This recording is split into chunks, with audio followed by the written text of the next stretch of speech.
My friends, it's another beautiful day because here I am and there you are.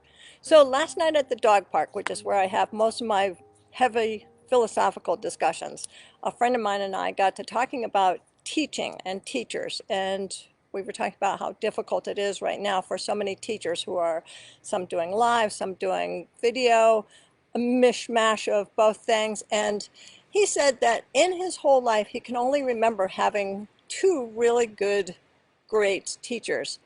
And I said, well, actually, I was much more blessed than that because the school system I was in Barrington, Rhode Island, public school, had amazing teachers. But I realized as we talked that there was one teacher who stood out far and beyond the rest of them. And that was my Latin teacher. This teacher, Miss Tom, we called her, was so amazing that we kept taking Latin just because she was so fun and so engaging. She started out teaching us when she was fresh out of grad school, and I cannot imagine the horror of facing a bunch of sassy teenagers trying to teach Latin, but she managed it. She was a great teacher for three reasons. One, because she was passionate about her subject. She loved it so much she wanted us to love it. Two, because she was very innovative and gifted teaching. Three, because she cared about whether we learned it. But part of her caring is the core of this story, and that is that she was teaching me at a time of my life which was in some ways the most difficult period of my life. I was a junior in high school.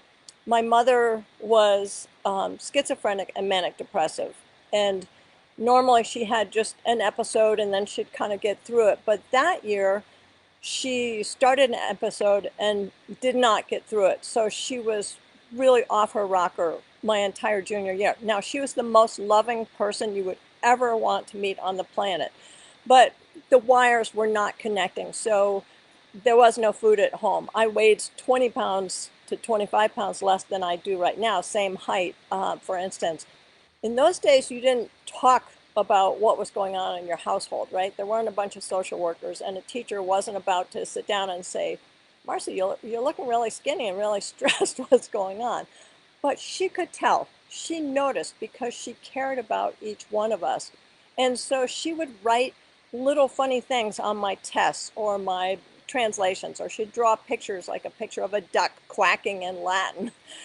Just little tiny gestures that let me know that she was seeing me and that she could see it was a challenging time and that she cared about me. Those little tiny gestures, every time she made one, lifted me up. And it was like a life raft to keep me going through that most difficult year. So this week, if you have a teacher in your life or your kid's life or your grandkid's life, please, by all means, say thank you. But the other thing I'd like you to think about is who around you looks like is giving off the signs of having a difficult time in their lives.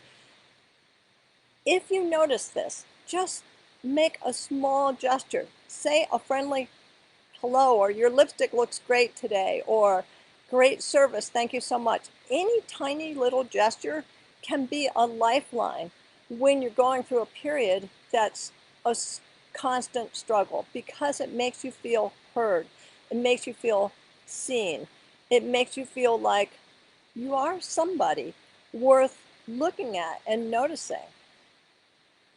It's a very powerful and simple way to help us lift each other up. So give that a whirl this week. We do not know how much time we have on this planet.